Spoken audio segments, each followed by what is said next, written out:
what is the most valuable lesson that you take from your friendship with Terrence?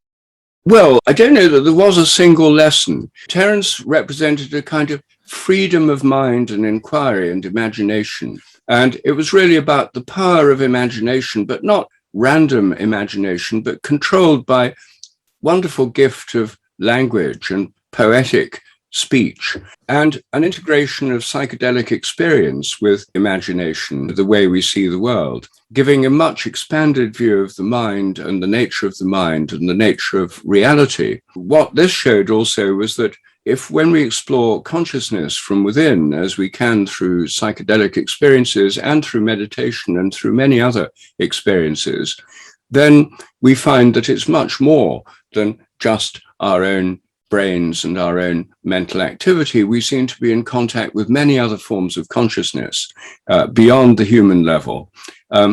Telepathy and things are not spiritual phenomena, they're psychic phenomena. They're to do with, as it were, horizontal connections between people and animals, and the sense of being stared at. It's about connecting with the environment. It's not a spiritual phenomenon and not to do with religion. It's simply a biological phenomenon. These psychedelic experiences reveal the existence of other entities, other beings.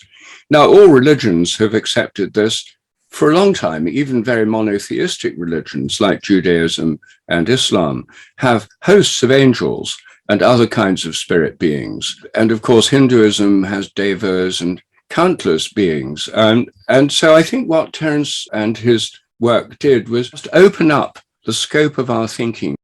3 was the best number because 2, sometimes the conversation stacks and 4 is too much, but 3 always get you like the enough fuel to continue the momentum. So if you can just like give me a few words on why do you think, in your opinion, 3 people to think science together was like the best number?